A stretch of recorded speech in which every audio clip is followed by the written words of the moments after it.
కరీంనగర్ నడిబొడ్డున ఉన్న ఆ గ్రామంలో అడుగు పెడితే చావు ఎప్పుడు ఎటువైపు నుంచి దాడి చేస్తుందో తెలియని పరిస్థితి. నిన్న రాజిరెడ్డి, ఇవాళ సుశీల, రేపు ఎవరు? హాస్పిటల్కి వెళితే కేవలం 3 నెలల గడువు అంటూ డాక్టర్లు డెత్ వారెంట్ రాసిస్తున్నారు. అసలు సదాశివపల్లిలో ఏం జరుగుతోంది? పీల్చే గాలిలో విషం ఉందా? తాగే నీరు ప్రాణాలు తీస్తోందా? ఈ మరణ మృదంగానికి కారణమేంటి?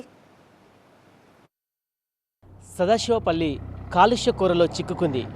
జనం బయటికి రావాలంటే భయపడుతున్నారు.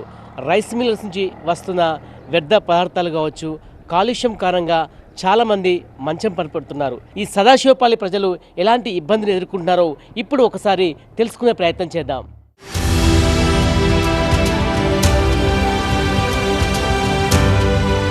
కరీంనగర్ కార్పొరేషన్ పరిధిలోకి వచ్చే సదాశివపల్లి గ్రామ ప్రజలు పూర్తిగా వ్యవసాయంపైనే ఆధారపడి జీవిస్తున్నారు. అయితే ఈ గ్రామానికి సమీపంలో సుమారు 30 వరకు రైస్ మిల్లులు ఉన్నాయి. నిరంతరాయంగా నడిచే ఈ మిల్లులు కనీస పర్యావరణ ప్రమాణాలు పాటించకపోవడంతో గ్రామంలో కాలుష్యం రోజురోజుకు పెరిగిపోతుంది. ఫలితంగా ఇక్కడి ప్రజలను తీవ్ర అనారోగ్య సమస్యలు వెంటాడుతున్నాయి. మిల్లుల నుంచి వస్తున్న దుమ్ము, ధూళి, తవుడు నేరుగా ఇళ్లలోకి వస్తుండటంతో గ్రామమంతా నల్లగా మారిపోయింది. జనం స్వచ్ఛమైన గాలికి దూరమయ్యారు. కాలుష్య కోరలో చిక్కుకున్న గ్రామస్తులు శ్వాసకోశ సంబంధిత వ్యాధులు, ఆస్తమా, కంటి సమస్యలు, చర్మ వ్యాధులతో మంచం పడుతున్నారు. వీటన్నిటికి మించి ఇక్కడ క్యాన్సర్ మహమ్మారి వేగంగా విస్తరిస్తోంది. గ్రామానికి చెందిన నల్ల రాజిరెడ్డి, ఆయన భార్య నల్ల సుశీల ఇటీవల క్యాన్సర్ వ్యాధితోనే తనువు చాలించారు. అలాగే అన్నాడి ప్రతాప్ రెడ్డి అనే మరో వ్యక్తి కూడా క్యాన్సర్ తోనే మరణించారు. బాగా ఇబ్బంది అవుతుంది. ఎవరు చూసినా క్యాన్సర్తో చనిపోతారు. మా వాళ్ళు ఎవరు కంప్లైంట్ ఇచ్చినా ఏ చర్యలు లేవు. మిల్లుల పైన వాళ్ళు వాటరు కానీ ఏది కానీ ఇష్టం ఉన్నట్టు ఇసిపెడతారు. దాంతో మాకు భూగర్భ జలాలు కలుషితమై, గాలి కలుషితమై, చెట్లు లేవు. మిల్లుల పైన అసలు చెట్లే లేవు. గాలి పొల్యూషన్ అయ్యి మొత్తం శ్వాసకోశ వ్యాధులు, మన క్యాన్సర్ బాగా ఇబ్బంది అవుతుంది.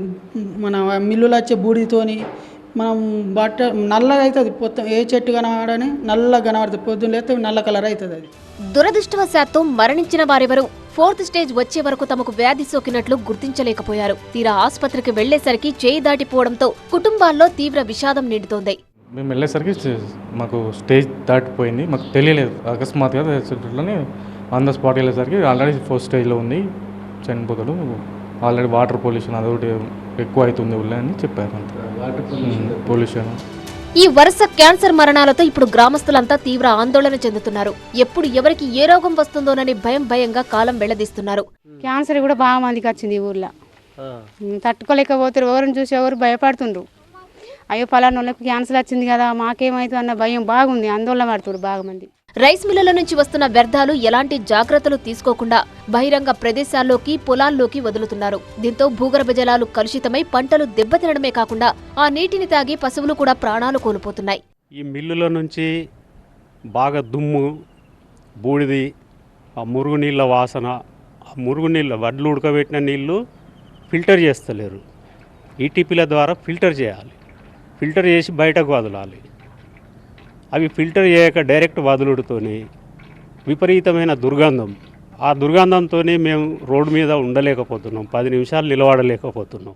గ్రామం కార్పొరేషన్లో విలీనమైన అధికారులు మాత్రం కన్నెత్తి చూడడం లేదని స్థానికులు ఆవేదన వ్యక్తం చేస్తున్నారు. తాము కష్టపడి సంపాదించిన సొమ్మంతా ఆసుపత్రులకి సరిపోతుందని కన్నీరు మున్నీరవుతున్నారు. కండ్లలో పడితే డాక్టర్ దగ్గరకు పోయేదాకా బూడిద వెళ్తలేదు. కండ్లకెళ్ళి అద్దాలన్న పెట్టుకోవాలి, నిండా గిట్ల కొంచెం గిట్ల కట్టుకోవాలి. తప్పిదారింది అనుకో పడుతుంది. పడితే డాక్టర్ దగ్గరకు పోవాల్సిందే. ఇటీవల ఉచిత హెల్త్ క్యాంపు నిర్వహించారు. ఈ క్యాంపులో అత్యధిక శాతం మంది అనారోగ్యంతో బాధపడుతున్నట్లు తేలింది. నీటి కాలుష్యం కారణంగానే ఈ రోగాలు వస్తున్నాయని వైద్యులు ప్రాథమికంగా అంచనా వేశారు. ఇప్పటికే అక్కడి నీటి నమూనాలను ల్యాబ్కు పంపించారు. ఆరోగ్య సమస్యల పట్ల మేము వాళ్ళకి ఎలా తీసుకోవాలి, ఎలా ఉండాలి అనేది మేము ఎప్పటికప్పటికి ఈ 3 రోజుల క్యాంపు నిర్వహించబడినది. ఇప్పుడు వీళ్ళకు ఎందుకు వస్తుంది అనేది మేము నిన్న తెలుసుకున్నాము కార్పొరేటర్ని వాళ్ళ నుంచి. వాళ్ళు ఏమన్నారంటే కొద్దిగా వాటర్ ప్రాబ్లం వల్ల వస్తుంది అని అన్నారు. కాబట్టి మేము నిన్ననే వాటర్ శాంపిల్ కూడా మేము హన్మకొండకు ల్యాబొరేటరీకి పంపించాము. కాలుష్య కోరల్లో చిక్కుకొని నరకయాతన అనుభవిస్తున్న సదాశివపల్లి గ్రామస్తుల బాధలు వర్ణనాతీతం. ల్యాబ్ రిపోర్టులు వస్తే గానీ ఇక్కడి నీటి కాలుష్యం ఎంత ప్రమాదకరంగా ఉందో పూర్తిగా తేలనుంది.